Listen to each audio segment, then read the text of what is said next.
if you want to learn polity thoroughly, you should know the schedule. Schedules question ಇದ್ರ ಮೇಲಿನ questions ಭಾಳ ಸಲ exam ನಾಗ ಬರ್ತಾವ. How many schedules we have presently, ಎಷ್ಟು schedule ಅವ, ಯಾವ್ದು schedule ದಾಗ ಏನದ, ಓಕೆ, ಅದ್ರ ಯಾವ್ದು ಪಾರ್ಟ್ ನಾಗ ಏನ್ ಕೊಟ್ಟಿಂದದ ಅಂತಂತದನ್ನೆಲ್ಲ ಕೊಟ್ಟಿರ್ತಾರ್ರಿ. ಈ ಪಾರ್ಟ್ 3 ನ ನಮ್ ಫಂಡಮೆಂಟಲ್ ರೈಟ್ ಅವ, ಪಾರ್ಟ್ 4 ನ directive principles of state policies ಅವ. ಅದೇ ರೀತಿ ಫಸ್ಟ್ ಶೆಡ್ಯೂಲ್ ದಾಗ ಏನದ, ಸೆಕೆಂಡ್ ಶೆಡ್ಯೂಲ್ ದಾಗ ಏನದ, ಇವೆಲ್ಲ ನಮ್ಗೆ ಎಕ್ಸಾಮ್ ದಾಗ ಬರ್ತಾ ಇರ್ತಾರೆ questions. So schedules of Indian constitution today will read. ಇದ್ರೊಳಗೆ ನಾವು ಸ್ಪೆಷಲಿ ನೋಡ್ಬೇಕಾಗಿದ್ದು ಅಂತಂದ್ರ ನೀವೊಂದು ನಿಮೋನಿಕ್ ನೆನ್ಪಿಕ್ಕೋಬೇಕ್ರಿ. ಏನು ಅಂತಂದ್ರ schedules of Indian constitution study ಮಾಡಪ್ಪರಿ ನೋಡ್ರಿ, ಒಂದ್ ನಿಮೋನಿಕ್ ನೆನ್ಪಿಕ್ಕೋಬೇಕ್ರಿ. ಏನಂದ್ರ ಇದೊಂದು ಯೂಟ್ಯೂಬ್ ನಾಗ ಯಾವಾಗೋ ಒಂದು ವಿಡಿಯೋ ನೋಡತ್ತಿದ್ದ, ಅವಾಗ ಸಿಕ್ಕಿಂದದ mnemonic. he told me very nice mnemonic. Okay, US or S43, US or S43 are prime ministers. So ಪೂರಾ ನಮ್ಗೆ ಎಲ್ಲಾ ಶೆಡ್ಯೂಲ್ಸ್ ಬರ್ಬೇಕಿತ್ತು ಅಂತಂದ್ರ ಇದು ನೆನ್ಪಿಕ್ಕೋಬೇಕ್ರಿ ನೀವು. US or S43 or prime minister. ಇದು ಒಂದು ಶೆಡ್ಯೂಲ್, ಇದು ಒಂದು ನಿಮೋನಿಕ್, ಇದೊಂದು ಶಾರ್ಟ್ ಕಟ್ ನೀವು ನೆನ್ಪಿಕ್ಕೊಂಡ್ರೆ you can write about all the schedules. Okay, ಈಗ ನೋಡ್ರಿ ಯು ಅಂದ್ರೆ ಅರ್ಥ ಏನ್ರಿ, this is first schedule. Okay, U ಅಂದ್ರೆ first schedule, second schedule, third schedule, fourth schedule, ಹಿಂಗ್ ಇವೆಲ್ಲ ಶೆಡ್ಯೂಲ್ಸ್ ಅವರಿ. ನಮ್ಮಲ್ಲಿ ಕಾನ್ಸ್ಟಿಟ್ಯೂಷನ್ ಪ್ರೀವಿಯಸ್ಲಿ ನೋಡ್ರಿ, ನಮ್ ಕಾನ್ಸ್ಟಿಟ್ಯೂಷನ್ ಸ್ಟಾರ್ಟಿಂಗ್ ಫ್ರೇಮ್ ಮಾಡಿದಾಗ ನಮ್ಮಲ್ಲಿ ಕಾನ್ಸ್ಟಿಟ್ಯೂಷನ್ ದಾಗ 8 ಶೆಡ್ಯೂಲ್ಸ್ ಇದ್ರಿ. ಎಷ್ಟಿದ್ದು? 8 ಶೆಡ್ಯೂಲ್ಸ್. ಸ್ಕೆಡ್ಯೂಲ್ಸ್ ಬಿ ಅಂತಾರ, ಶೆಡ್ಯೂಲ್ಸ್ ಬಿ ಅಂತಾರ. ಓಕೆ, ನೀವು ಹೆಂಗ್ ನೆನ್ಪು ಇದು ಮಾಡ್ತೀರಿ ಆ ರೀತಿ ಮಾಡ್ಕೋಬಹುದು. ಸ್ಕೆಡ್ಯೂಲ್ಸ್. ಓಕೆ, 8 ಸ್ಕೆಡ್ಯೂಲ್ಸ್ ಇದ್ದು. ಇವಾಗ ನಮ್ ಪ್ರೆಸೆಂಟ್ಲಿ ಎಷ್ಟವ ಅಂದ್ರ 12 ಸ್ಕೆಡ್ಯೂಲ್ಸ್ ಅವ. ಸ್ಟಾರ್ಟಿಂಗ್ 8 ಇದ್ದು, ಇವಾಗ 12 ಅವ.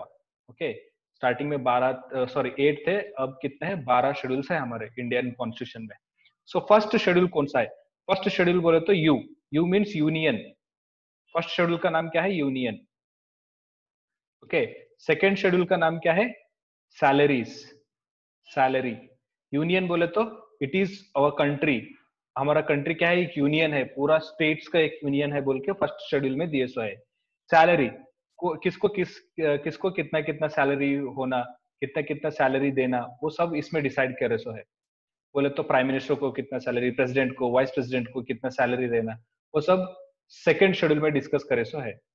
ओके, अभी देखो थर्ड शेड्यूल में क्या है? ओथ है. ओथ, वो फॉर ओथ.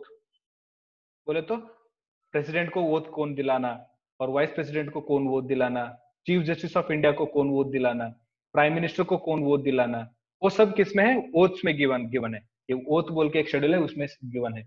सो प्रेसिडेंट को कौन वोट दिलाते बोलते? कौन? तो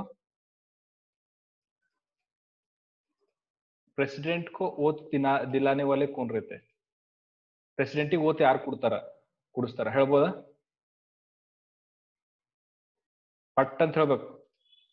ನಾವು ಪ್ರೆಸಿಡೆಂಟ್ ಸ್ಟಡಿ ಮಾಡಪ್ಪರಿ ಪೂರ ಸ್ಟಡಿ ಮಾಡಿದ್ದೇವೆ, ಪ್ರೆಸಿಡೆಂಟ್ ಮುಗಿಸಿದೇವೆ ಆಲ್ರೆಡಿ. ಪ್ರೆಸಿಡೆಂಟ್ ಯಾರು ಕೊಡ್ತಾರ? Chief justice of India. ನಮ್ಮಲ್ಲಿ ಸುಪ್ರೀಂ ಕೋರ್ಟ್ ನಾಗ 31 ಜಡ್ಜಸ್ ಇರ್ತಾರ, ಅದ್ರಾಗ ಒಬ್ಬ ಏನಿರ್ತಾನೆ? ಚೀಫ್ ಜಸ್ಟಿಸ್ ಆಫ್ ಇಂಡಿಯಾ ಇರ್ತಾನೆ. ಇವ ಭಾರತ ದೇಶದ ಮಹಾನ್ಯಾಯವಾದಿ ಅಂತ ಕರೀತಾರೆ ಇವನಿಗೆ. ಈ ಭಾರತ ದೇಶದ ಮಹಾನ್ಯಾಯವಾದಿ ಚೀಫ್ ಜಸ್ಟಿಸ್ ಆಫ್ ಇಂಡಿಯಾ ಎಲ್ಲಕ್ಕಿಂತ ಏಜ್ ನಾಗ ದೊಡ್ಡವ ಇರ್ತಾನೆ ಇವ. ಸುಪ್ರೀಂ ಕೋರ್ಟ್ ನಾಗ ಎಲ್ಲಕ್ಕಿಂತ ದೊಡ್ಡ ಏಜ್ ನಾವ್ ಯಾರು ಇರ್ತಾರ ಅವನಿಗೆ ಚೀಫ್ ಜಸ್ಟಿಸ್ ಆಫ್ ಇಂಡಿಯಾ ಮಾಡ್ತಾರ. ಅವ ಚೀಫ್ ಜಸ್ಟಿಸ್ ಆಫ್ ಇಂಡಿಯಾ ಮಾಡ್ತಾನ, ಪ್ರೆಸಿಡೆಂಟಿಗೆ ಓತ್ ಕೊಡ್ತಾನ. ಅದು ಎಲ್ಲಿ ಬರ್ದಿಂದ ಅಂದ್ರೆ ನಮ್ಮ ಥರ್ಡ್ ಶೆಡ್ಯೂಲ್ ನ ಬರ್ದಿಂದ, ಯಾರು ಓತ್ ಯಾರಿಗೆ ಕೊಡ್ಬೇಕು ಅಂಬದು. ಓಕೆನಾ? ಅದಕ್ಕೆ ಏನ್ ಕರಿತೇವ್ರಿ ನಾವು? ಶೆಡ್ಯೂಲ್, ಅದು ಓತ್ ಅಂತ ಕರಿತೇವ್ರಿ. Okay, that is called oath. ಈಗ ನೀವು ಮತ್ತೆ ನೋಡ್ಬೇಕಿತ್ತು ಅಂದ್ರ ನೆಕ್ಸ್ಟ್ ಏನದ್ರಿ? ಆರ್ ಅದ. ಆರ್ ಅಂದ್ರೆ ಏನ್ರಿ? Rajya Sabha seats. R for Rajya Sabha seats. R ಅಂದ್ರೆ ಏನು? ರಾಜ್ಯಸಭಾ ಸೀಟ್ಸ್. ರಾಜ್ಯಸಭಾದಾಗ ಎಷ್ಟು ಸೀಟ್ ಇರ್ಬೇಕು, ಅದ್ರಾಗ ಎಷ್ಟು ಮೆಂಬರ್ಸ್ ಇರ್ಬೇಕು, ಅದ್ರದ್ದು ಎಲೆಕ್ಷನ್ ಹೆಂಗ್ ಆಗ್ಬೇಕು, ಅದನ್ನೆಲ್ಲ ಯಾರ ಕೊಟ್ಟಿಂದ್ರೆ ರಾಜ್ಯಸಭಾ. R for Rajya Sabha. ಇದು ಎಸ್ ಅಂಬದ್ ಏನದ ನೋಡ್ರಿ? S43. ಎಸ್ ಅಂದ್ರೆ ಇದು 5th ಶೆಡ್ಯೂಲ್ ರೀ. ಇದು first schedule, second schedule, third schedule, fourth schedule, ಇದು 5th ಶೆಡ್ಯೂಲ್. ಎಸ್ ಅಂದ್ರೆ ಏನ್ರಿ ಅರ್ಥ? Scheduled areas. Scheduled areas. ಇದ್ರೊಳಗ ಶೆಡ್ಯೂಲ್ಡ್ ಪ್ಲೇಸಸ್ಗಳು, ಏರಿಯಾಸ್ಗಳ ಬಗ್ಗೆ ಕೊಟ್ಟಿದ್ದವ್ರಿ. ಶೆಡ್ಯೂಲ್ಡ್ ಏರಿಯಾಗಳು, ಶೆಡ್ಯೂಲ್ಡ್ ಕಾಸ್ಟ್, ಶೆಡ್ಯೂಲ್ಡ್ ಟ್ರೈಬ್ಸ್ ಅಂತ ಹೆಂಗ್ ನೋಡ್ತೇವಲ್ಲ, ಶೆಡ್ಯೂಲ್ಡ್ ಏರಿಯಾ ಅವರಿ. ಓಕೆ, ಆ ಶೆಡ್ಯೂಲ್ಡ್ ಏರಿಯಾದಾಗ ಇದು ಏನೈತ್ರಿ? ಈಗ 5th ನೋಡ್ರಿ. ಇದು ಫಸ್ಟ್, ಸೆಕೆಂಡ್, ಥರ್ಡ್, ಫೋರ್ತ್, ಇದು 5th ಐತ್ರಿ ಶೆಡ್ಯೂಲ್ಡ್ ಏರಿಯಾ.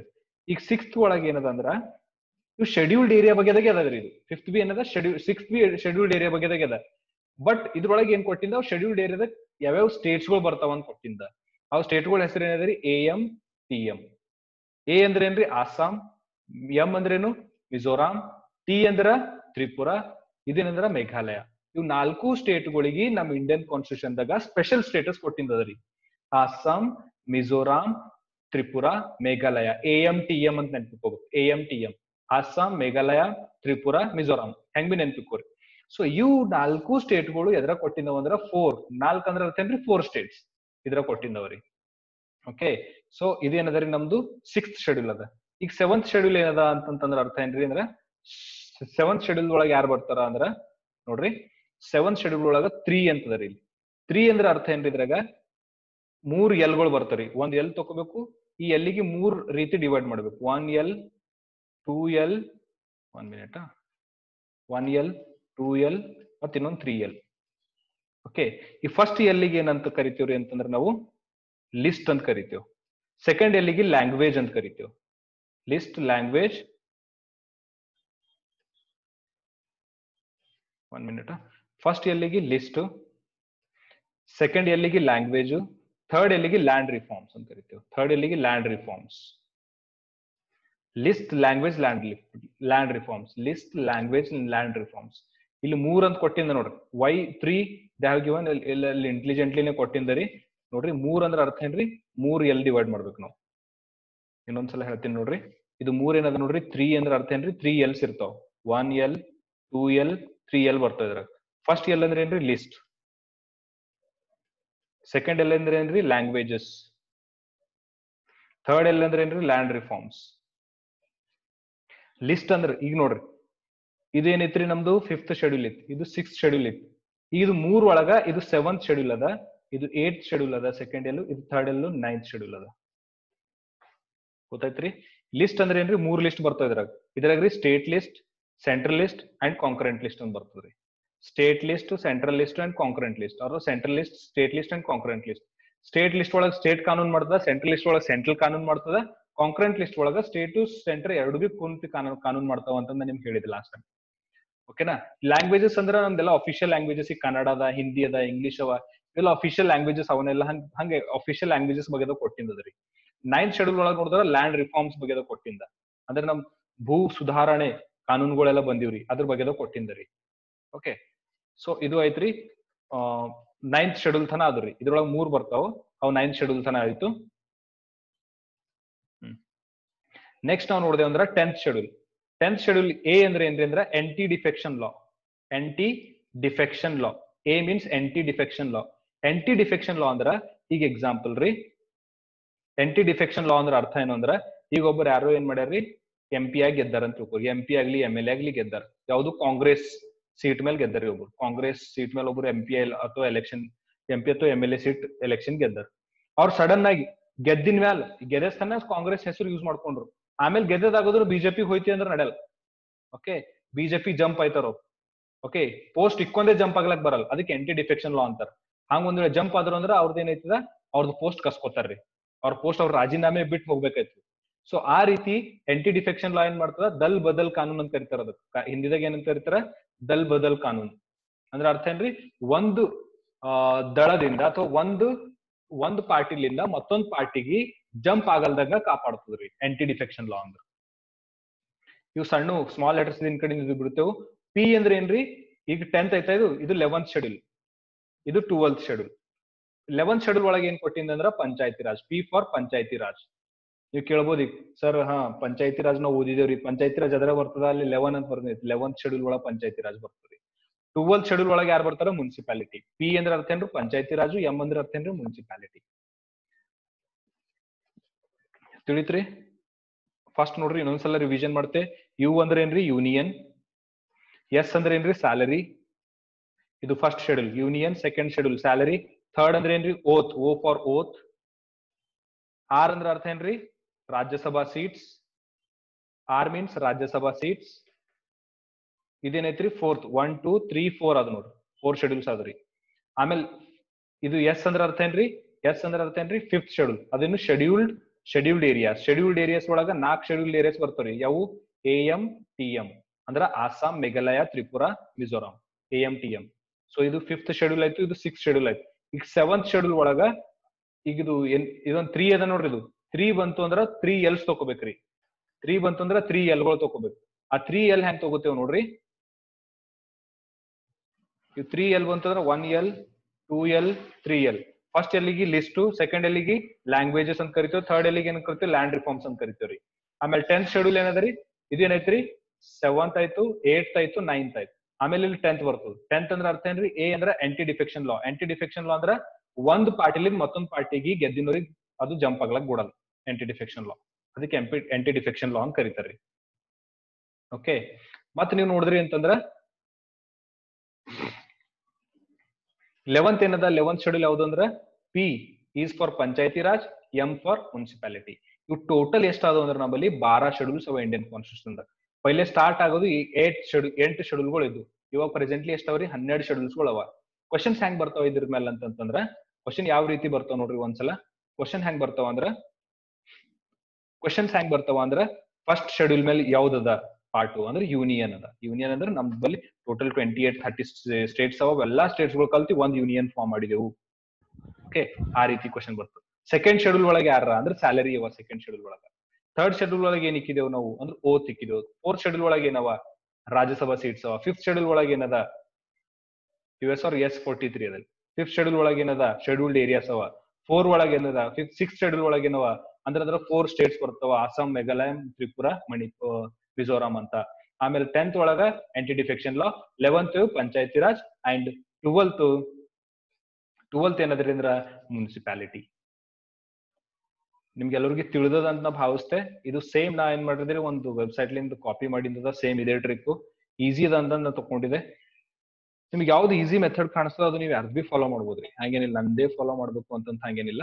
ಸಿ ಹಿಯರ್, ಇದಕ್ ನಾ ಡೀಟೇಲ್ ಆಗಿ ಬರ್ದಿದೆ ಇಲ್ಲಿ ಇದ್ರಾಗ ನೀವು ನೋಡ್ಬೋದು ಮತ್ತೊಂದ್ಸಲ ನೋಡ್ರಿ. U for union, first schedule ಅಂದ್ರೆ ಯೂನಿಯನ್ ಅದ, ನೆನ್ಪಿಕ್ಕೋರಿ. US or S43 or PM prime minister. Okay, ಇದು ಸೇಮ್ ನಾವು ಬರ್ದಿಂದ ಆಲ್ರೆಡಿ ಒಂದು ವೆಬ್ಸೈಟ್ ನಾಗ ಕೊಟ್ಟಿಂದ ವಿಪಿನ್ ಗೋಯಲ್ ಅಂತ, ಅವ್ರದ್ದು ವಿಡಿಯೋಸ್ ಹಿಂದೆ ಕಾಪಿ ಮಾಡಿಂದ. US or S43 ಆರ್ ಇದು PM. ಯು ಅಂದ್ರೆ ಯೂನಿಯನ್, ಎಸ್ ಅಂದ್ರೆ ಸ್ಯಾಲರಿ, ಓ ಅಂದ್ರೆ ಓತು, ಆರ್ ಅಂದ್ರೆ ರಾಜ್ಯಸಭಾ ಸೀಟ್ಸ್, ಮತ್ತೆ ಇಲ್ಲಿ ಎಸ್ ಬಂದ್ ನೋಡ್ರಿ. ಎಸ್ ಅಂದ್ರೆ ಶೆಡ್ಯೂಲ್ಡ್ ಏರಿಯಾಸ್. ಶೆಡ್ಯೂಲ್ಡ್ ಏರಿಯಾಸ್ ಅಂದ್ರೆ ಅರ್ಥ ಏನ್ರಿ, ಅವ್ರು ಬುಡಕಟ್ಟು ಜನಾಂಗಗಳು ಅಂತ ಕರಿತೀವಿ. ಅಂದ್ರೆ ಅವ್ರು ಏನ್ ಮಾಡ್ತಾರ್ರಿ ಅಂದ್ರೆ ಇವ್ರು ಶೆಡ್ಯೂಲ್ಡ್ ಏರಿಯಾದವ್ರು ಏನಿರ್ತಾರ ಅವ್ರಿಗೆ ಇನ್ನ ನಮ್ದು ಏರಿಯಾ ಬಗ್ಗೆದಾಗ ನಾವು ಈ ರೀತಿ ಡೆವಲಪ್ ಆಗ್ಲತ್ತೀವಿ. ಈಗ ಇಂಡಿಯಾದಾಗ ಏನ್ ನೋಡ್ತೀರಿ, ಬೆಂಗಳೂರ್ನಾಗ ಎಲ್ಲ ಪೂರಾ ಮಾಡರ್ನ್ ಆಗ್ಯದ. ಈಗ ನೀವು ಡೆಲ್ಲಿದಾಗ ಹೋದ್ರಿ ಅಂದ್ರೆ ಪೂರಾ ಮಾಡರ್ನೈಸೇಷನ್ ಆಗ್ಯದ. ಬಟ್ ಆ ಶೆಡ್ಯೂಲ್ಡ್ ಏರಿಯಾದಾಗ ಇನ್ನ ಬಿ ಅವ್ರ ಮಾಡರ್ನೈಸೇಷನ್ ಆಗಿಲ್ರಿ. ಅವ್ರಿಗೆ ಇನ್ನ ಬಿ ಗೊತ್ತಿಲ್ಲ ಯಾವ ರೀತಿ ಡ್ರೆಸ್ಸಿಂಗ್ ಮಾಡ್ಬೇಕು, ಯಾವ ರೀತಿ ಊಟ ಮಾಡ್ಬೇಕು, ಯಾವ ರೀತಿ ಬಟ್ಟೆ ಹಾಕೋಬೇಕು, ಅವ್ರಿಗೆ ಏನೇನ್ ಗೊತ್ತಿಲ್ಲ. ಅವ್ರದೇ ಆದಂತ ಒಂದು ಲೋಕದಾಗರಲ್ಲ ಅವ್ರು. ಓಕೆನಾ. ಈ ಮೇಘಾಲಯದಾಗ ನೋಡ್ರಿ ನಾಯಿಗಳು ತಿಂತಾರ ಹೊಡ್ಕೊಂಡ್ ಇನ್ನ ಬಿ. ಅಲ್ಲಿ ಡಾಗ್ಸ್ ಆರ್ ದ ಫುಡ್. ಪಾಪ ಅವ್ರಿಗೆ ಗೊತ್ತಿಲ್ಲ ಮೇಘಾಲಯದಾಗ. ಓಕೆ, ಸೊ ಆ ರೀತಿ ಅವ್ರ ಇನ್ನ ಏನಾರ ಒಂದು ಟ್ರೈಬಲ್ ಪೀಪಲ್ ಹರ ಅವ್ರು. ಓಕೆ, ಅವ್ರ ಇನ್ನ ಏನಾರ ಒಂದು ಕಾಡ್ ಜನಾಂಗ ಇದ್ರಪ್ಲೆ ಹರರಿ ಅವ್ರು. ಸೊ ಆ ರೀತಿ ಅದ್ರ ಕಡೆಯಿಂದ ಸ್ಪೆಷಲ್ ಸ್ಟೇಟಸ್ ಅವ್ರಿಗೆ ನಾವು ಇದು ಮಾಡ್ಲಕ್ ಬರಲ್ಲ. ಅವ್ರಿಗೆ ನಮ್ ಇಂಡಿಯಾದಾಗ ಹೊರಗೆ ಇಕ್ಲಕ್ ಬರಲ್ಲ. ಸೊ ಅವ್ರಿಗೆ ನಾವು ಸ್ಪೆಷಲ್ ಸ್ಟೇಟಸ್ ಕೊಟ್ಟಿದ್ದೇವೆ. ಅವ್ರಿಗೆ ಹೋಗಿ ಯಾರು ಬಿ ಡಿಸ್ಟರ್ಬ್ ಮಾಡ್ಬಾರ್ದು.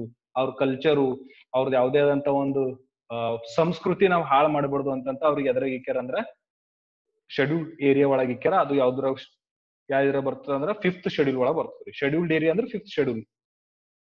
6th ಶೆಡ್ಯೂಲ್ ದಾಗ ಯಾವ್ದು ಬರ್ತದೆ ನೋಡ್ರಿ. 1 minute, I am zooming it. ಈಗ ಕಾಣಿಸ್ಲತ್ತದ ನಿಮ್ಗೆ ಕ್ಲಿಯರ್ ಆಗಿ. ಓಕೆ, 6th ಶೆಡ್ಯೂಲ್ ಒಳಗೆ ಏನ್ ಬರ್ತದೆ ನೋಡ್ರಿ. 6th ಶೆಡ್ಯೂಲ್ ಒಳಗೆ ನೋಡಿದೆ ಅಂದ್ರ AMTM ಅಂದ್ರ ಆಸಾಂ, ಮಿಜೋರಾಂ, ತ್ರಿಪುರಾ, ಮೇಘಾಲಯ. ಆಸಾಂ, ಮಿಜೋರಾಂ, ತ್ರಿಪುರಾ, ಮೇಘಾಲಯ, AMTM. ಸೊ ಇವೆಲ್ಲ ಏನವ್ರಿ 4 ಸ್ಟೇಟ್ಗಳು ಅವ. ಶೆಡ್ಯೂಲ್ ಸ್ಟೇಟ್ ಒಳದಾಗ ಯಾರು ಬರ್ತಾರ ಅಂದ್ರೆ 4 ಸ್ಟೇಟ್ಗಳು ಅವ. ಈಗ ನಾವು 7th ಸ್ಟೇಟ್ ನೋಡ್ದೇವ ಅಂತಂದ್ರ 7th ಸ್ಟೇಟ್ ಅಂದ್ರೆ ಕೊಟ್ಟಿಂದ ನೋಡ್ರಿ. ಇದು 3 ಏನ್ ಬರ್ತದೆ ನೋಡ್ರಿ. ಇದು 3 ಏನ್ ಮಾಡ್ಬೇಕ್ರಿ, ನಾವು ಡಿವೈಡ್ ಮಾಡ್ಬೇಕು 3 L ಆಗಿ. 3 ಅಂದ್ರೆ 3 Ls. ಸೊ 3 Ls ಗಳು ನಾವು ನೋಡ್ದೇವ ಅಂದ್ರ first L, second L, third L. First ಎಲ್ಲಿಗೆ ಏನ್ ಕರಿತೇವ್ರಿ ನಾವು ಲಿಸ್ಟ್ ಅಂತ ಕರಿತೇವೆ. ಸೆಕೆಂಡ್ ಎಲ್ಲಿಗೆ ಏನಂತ ಕರಿತೇವೆ ಲ್ಯಾಂಗ್ವೇಜಸ್ ಅಂತ ಕರಿತೇವೆ. ಥರ್ಡ್ ಎಲ್ಲಿಗೆ ಏನ್ ಕರಿತೇವೆ ಲ್ಯಾಂಡ್ ರಿಫಾರ್ಮ್ಸ್ ಅಂತ ಕರಿತೇವೆ. ಈಗ ನೋಡ್ರಿ ಎಷ್ಟು ನಮ್ಮಲ್ಲಿ ಟೋಟಲ್ ಅಫಿಷಿಯಲ್ ಲ್ಯಾಂಗ್ವೇಜಸ್ ಎಷ್ಟು ಅವರಿ ಇಂಡಿಯನ್ ಕಾನ್ಸ್ಟಿಟ್ಯೂಷನ್ ದಾಗ ಅಂದ್ರ 22 ಅಫಿಷಿಯಲ್ ಲ್ಯಾಂಗ್ವೇಜಸ್ ಅವ. ನಮ್ ಕನ್ನಡ ಬಿ ಅದ್ರಾಗ ಒಂದು ಅಫಿಷಿಯಲ್ ಲ್ಯಾಂಗ್ವೇಜ್ ಅದ. ಹಿಂದಿ ಅಫಿಷಿಯಲ್ ಲ್ಯಾಂಗ್ವೇಜ್, ಅದನ್ನೆಲ್ಲ ನೀವು ಚೆಕ್ ಮಾಡಿ ಹೇಳ್ಬೇಕು. ನಮ್ ಸಂಸ್ಕೃತ ಅದ.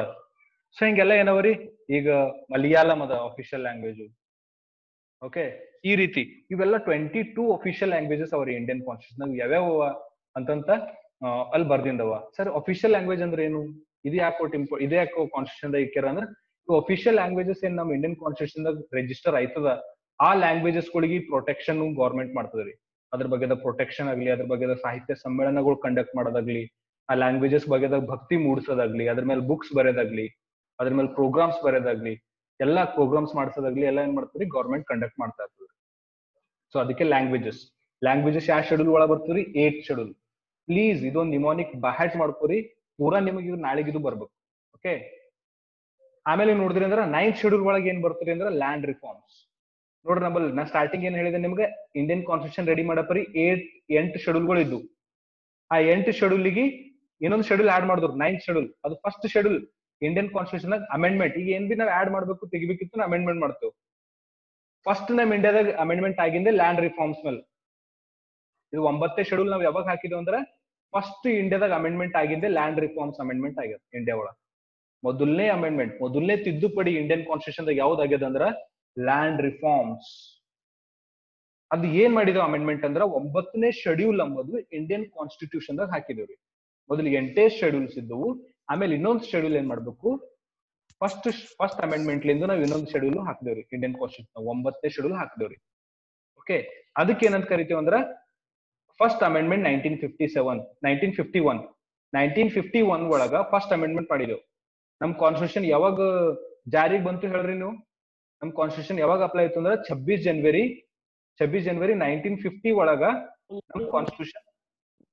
ನಮ್ ಕಾನ್ಸ್ಟಿಟ್ಯೂಷನ್ ಏನೈತ್ರಿ ಅಪ್ಲೈ ಐತ್ರಿ. ಗಣರಾಜ್ಯೋತ್ಸವ ದಿನ ಅಂತ ನಾವು ಇದಕ್ಕೆ ಆಚರಣೆ ಮಾಡ್ತೇವೆ. ಅಂದ್ರ 26ನೇ ಜನವರಿ 1950 ನಮ್ ಕಾನ್ಸ್ಟಿಟ್ಯೂಷನ್ ಜಾರಿಗೆ ಬಂತು, ಪವರ್ನಾಗ ಬಂತು. ನೋಡ್ರಿ, 1 ವರ್ಷ ಆಗೋದು ಒಂದು ಅಮೆಂಡ್ಮೆಂಟ್ ಮಾಡಿದೇವ್ ನಾವು. ಈಗ ನಿಮ್ಗೆ ಆಪ್ಷನ್ಸ್ ಕೊಟ್ರ ಅಂತ ತಿಳ್ಕೊರಿ.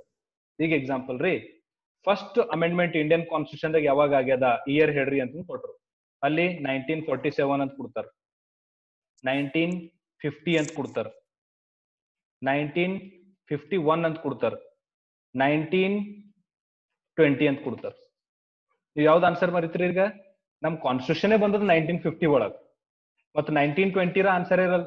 ಅಮೆಂಡ್ಮೆಂಟ್ ಅಲ್ಲಿ ಕಾನ್ಸ್ಟಿಟ್ಯೂಷನ್ ಬರಲ್ದೇನೆ. 1920 ಆನ್ಸರ್ ಇಲ್ಲ, 1947 ಬಿ ಆನ್ಸರ್ ಇಲ್ಲ, 1950 ಬಿ ಆನ್ಸರ್ ಇಲ್ಲ, 1951 ಆನ್ಸರ್ ಅದ. ಯಾಕಂದ್ರ 1951 1 ವರ್ಷ ಆಗಿದ್ಮೇಲೆ, ನಮ್ ಕಾನ್ಸ್ಟಿಟ್ಯೂಷನ್ ಅಪ್ಲೈ 1 ವರ್ಷ ಆಗಿದ್ಮೇಲೆ ನಾವ್ ಇದು ಅಮೆಂಡ್ಮೆಂಟ್ ಮಾಡಿದೇವ್ರಿ.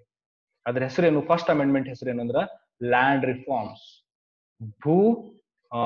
ಅದಕ್ಕೆ ಏನೊಂದು ಕರೀತಾರ್ರಿ, ಭೂಮಿ ಸುಧಾರಣೆಯ ಒಂದು ಶೆಡ್ಯೂಲ್ ಅಂತ ಕರೀತಾರ ಅದು. ಓಕೆ, ಭೂ ಸುಧಾರಣಾ ಒಂದು ಕಾನೂನು ಕಾಯ್ದೆ ನಾವ್ ಏನ್ ಮಾಡಿದೇವ್ರಿ 1951 ಹಾಕಿದೆವು. ಯಾವ್ದಿದ್ರಾಗ ಅಂದ್ರ 9ನೇ ಶೆಡ್ಯೂಲ್ ಅಂತ ಹಾಕಿದೆವು. ಮತ್ತಿನ್ನ ಹಾಕಿದ್ರಿ ನೆಕ್ಸ್ಟ್ ಶೆಡ್ಯೂಲ್ ಹಾಕಿದ್ರು, ಯಾವ್ದಂದ್ರ 10ನೇ ಶೆಡ್ಯೂಲ್. 10ನೇ ಶೆಡ್ಯೂಲ್ ಏನ ಕರಿತದೆ ಅಂದ್ರ ಆಂಟಿ ಡಿಫೆಕ್ಷನ್ ಲಾ ಅಂತ ಕರಿತೇವೆ ನಾವು. ಇದು ಯಾವ್ದು ಅಮೆಂಡ್ಮೆಂಟ್ ಲಿಂದ ಹಾಕಿದೆವು? 52ನೇ ಅಮೆಂಡ್ಮೆಂಟ್ ಲಿಂದ ಹಾಕಿದೆವು. ಇದು ಬಿ ಕ್ವಶನ್ ಇಂಪಾರ್ಟೆಂಟ್ ಅದ. ಆಂಟಿ ಡಿಫೆಕ್ಷನ್ ಲಾ ನಾವು ವಿಚ್ ಅಮೆಂಡ್ಮೆಂಟ್ ಲಿಂದ ಹಾಕಿದೆವು ಇಂಡಿಯನ್ ಕಾನ್ಸ್ಟಿಟ್ಯೂಷನ್ ದಾಗ ಅಂದ್ರ 52nd ಅಮೆಂಡ್ಮೆಂಟ್ ಲಿಂದ ಹಾಕಿದೆವು 1985 ಒಳಗ. ನೀವು ಇದು ಇಯರ್ ನೆನ್ಪಿಕೊಂಡ್ರು ನಡೀತದ, but just if you remember this 52nd amendment, it's okay. 52nd amendment ನೆನ್ಪಿಕೊಂಡ್ರೆ ಬಿ ಸಾಕು. ಫಸ್ಟ್ ಅಮೆಂಡ್ಮೆಂಟ್ ಲಿಂದ ಯಾವ್ದು ಹಾಕಿದೆವು? Land reforms. ಫಸ್ಟ್ ಅಮೆಂಡ್ಮೆಂಟ್ ಇಂಡಿಯಾದಾಗ ಆಗಿಂದೆ ಲ್ಯಾಂಡ್ ರಿಫಾರ್ಮ್ಸ್. ನೋಡ್ರಿ, ಪೈಲೆ ಏನಿತ್ತು ಗೊತ್ತದ? ಭೂಮಿ ಯಾರ್ ಬೇಕೋ ಅವ್ರು ಕಬ್ಜಾ ಮಾಡ್ಬೋದಿತ್ರಿ. 1951 ಪೈಲೆ ಏನಿತ್ತು ಗೊತ್ತದ?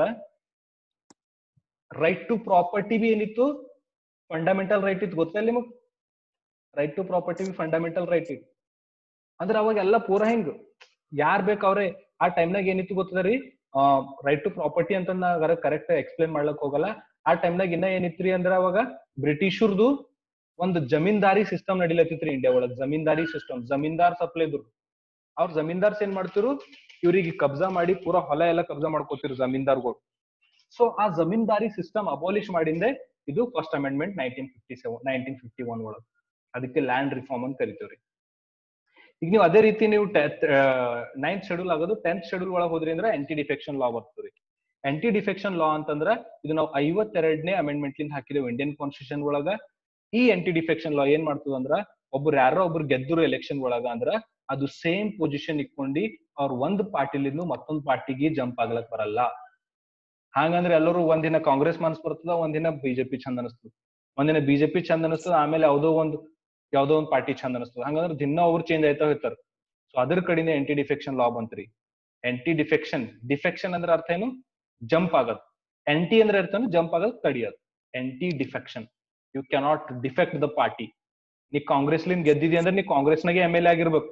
ನಾ ಇದೇ MLA ಸೀಟ್ ತಕೊಂಡ್ ಬಿಜೆಪಿದಾಗ ಹೋಗಿ ಇರ್ತೆ ಅಂದ್ರೆ ನಡೆಯಲ್ಲ. ಇದು ಸೀಟಿಗೆ ನೀ ರಿಸೈನ್ ಮಾಡ್ಬೇಕತ್ತು, ಬೇರೆ ಪಾರ್ಟಿಗೆ ಹೋಗ್ಬೇಕಿತ್ತು ಅಂದ್ರೆ ರೆಸಿಗ್ನೇಷನ್ ಮಾಡಿ ಆಚಕ್ ಹೋಗ್ಬೋದು ನೀ. ಬಟ್ ಇದೇ ಪೋಸ್ಟ್ ನಾಗ ಇದೇ ಆಚಕ್ ಹೋಗ್ಲಕ್ ಬರಲ್ಲ. ಅದಕ್ಕೆ ಆಂಟಿ ಡಿಫೆಕ್ಷನ್ ಲಾ ಅಂತ ಕರೀತಾರ. ಈಗ ರೀಸೆಂಟ್ಲಿ ನಿಮ್ಗ್ರ ಗೊತ್ತಿದ ರಾಜಸ್ಥಾನ್ ಒಳಗ್ ಕ್ರೈಸಿಸ್ ನಡೆದದ. ಅಲ್ಲೇನಲ್ಲತ್ತದ, ಪहिले ಯಾರು ಡೆಪ್ಯೂಟಿ CM ಇದ್ರು ಅವರೆಲ್ಲ ಹೋಗಿ ಬಿಜೆಪಿದಾಗ ನಾ ಇರ್ತೇಲತ್ತಾರ. ಈಗ ಅವ್ರ ಮೇಲೆ ಕೇಸ್ ಆಗ್ಯದ್ರಿ, ಆಂಟಿ ಡಿಫೆಕ್ಷನ್ ಲಾ ಕೇಸ್ ಹಾಕ್ಯಾರ ಕಾಂಗ್ರೆಸ್. ನಮ್ ಪಾರ್ಟಿಲಿಂದ ಗೆದ್ದಿ ಆಚಕ್ ನಡೆದಾರ. ಸೊ ಆ ರೀತಿ ಅವರಿಗೆಲ್ಲ ಪರ್ಮಿಷನ್, ಅದೇ ರೀತಿ ಕಾನ್ಸ್ಟಿಟ್ಯೂಷನ್ ಪ್ರಕಾರ ಅದು ಮಾಡ್ತಾ ಇರ್ತಾರ್ರಿ. ಇದು 10ನೇ ಶೆಡ್ಯೂಲ್ ಆಯ್ತು. ಈಗ ನಾವು 11ನೇ ಶೆಡ್ಯೂಲ್ ಒಳಗ್ ಬಂದೇವ್ ಅಂದ್ರ 11ನೇ ಶೆಡ್ಯೂಲ್ ಹೆಸರು ಏನಂದ್ರ PM. ಪಿ ಅಂದ್ರ ಪಂಚಾಯತಿ ರಾಜ್. ಈ ಕ್ವೆಶನ್ ಬಹಳ ಸಲ ಎಕ್ಸಾಮ್ ದಾಗ ಬರ್ತದ. ಪಂಚಾಯತಿ ರಾಜ್ ಯಾವ್ದು ಶೆಡ್ಯೂಲ್ ನ ಬರ್ತದ? ಪಂಚಾಯತಿ ರಾಜ್ ಬರ್ತದ 11ನೇ ಶೆಡ್ಯೂಲ್ ಒಳಗ. ನೆನ್ಪಿಟ್ಕೋಬೇಕು ಪ್ಲೀಸ್. ಪಂಚಾಯತಿ ರಾಜ್ 11ನೇ ಶೆಡ್ಯೂಲ್ ಒಳಗ ಬರ್ತದ. ಮತ್ ಇದು ಯಾವ್ದು ಅಮೆಂಡ್ಮೆಂಟ್ ಲಿಂದ ಹಾಕಿದೆವು ಇಂಡಿಯನ್ ಕಾನ್ಸ್ಟಿಟ್ಯೂಷನ್ ಅಂದ್ರ 73ನೇ ಅಮೆಂಡ್ಮೆಂಟ್, 73rd ಅಮೆಂಡ್ಮೆಂಟ್. ನಾವು 3-4 ದಿನ ಆಯ್ತು ಓದ್ಲತ್ತಿದ್ದೇವೆ ಇದು ಕಂಟಿನ್ಯೂ ಆಗಿ. 73rd ಅಮೆಂಡ್ಮೆಂಟ್ ಲಿಂದ ನಾವು ಇಂಡಿಯನ್ ಕಾನ್ಸ್ಟಿಟ್ಯೂಷನ್ ದಾಗ ಪಂಚಾಯತಿ ರಾಜ್ ಹಾಕಿದೆವು. ಆಮೇಲೆ 74th ಅಮೆಂಡ್ಮೆಂಟ್ ಲಿಂದ ಮುನ್ಸಿಪಾಲಿಟಿ ಹಾಕಿದೆವು. ಗೊತ್ತಾಗ್ಲತ್ತದ್ರಿ? 74 amendment municipality, 73rd amendment Panchayati Raj. 11th schedule ಯಾವುದು? ಪಂಚಾಯತಿ ರಾಜು. ಮತ್ತ 12th ಶೆಡ್ಯೂಲ್ ಯಾವುದು ಅಂತಂದ್ರ ಒಂದು ಮುನ್ಸಿಪಾಲಿಟೀಸ್. ಓಕೆನಾ? ನಿಮ್ಗೆಲ್ಲ ತಿಳಿದ ಅಂತ ನಾ ಭಾವಿಸ್ತೆ. ಶೆಡ್ಯೂಲ್ಸ್ ಆಫ್ ಇಂಡಿಯನ್ ಕಾನ್ಸ್ಟಿಟ್ಯೂಷನ್ ದಾಗಿಂದ ಎವ್ರಿ ಇಯರ್ ಯಾವ ಬಿ ಇಂಪಾರ್ಟೆಂಟ್ ಎಕ್ಸಾಮ್ಸ್ ಇರ್ತಾವ, ಅದ್ರ ಭಾಳ ಕ್ವೆಶನ್ಸ್ ಬರ್ತಾ ಇರ್ತಾವ. ಸ್ವಲ್ಪ ಕೇರ್ಫುಲ್ ಆಗಿ ಇದಕ್ಕೆ ಬಹಟ್ ಮಾಡ್ರಿ. If you want I will share this. ಇದು ಏನ ರೆಡಿ ಮಾಡಿದೆಲ್ಲ ಇದು ಬಿ ನಿಮ್ಗೆ ಶೇರ್ ಮಾಡ್ತೇನೆ ವಾಟ್ಸ್ಆಪ್ನಾಗ. ಇದು ವಿಡಿಯೋ ಬಿ ಶೇರ್ ಮಾಡ್ತೇವೆ ವಾಟ್ಸ್ಆಪ್ ಒಳಗ. ಯೂಟ್ಯೂಬ್ ನ ನೀವು ಹೋಗಿ ಇದು ವಿಡಿಯೋ ನೋಡ್ಬೋದು. And you can rewatch this video 2 to 3 times so that you will get full perfection in this topic.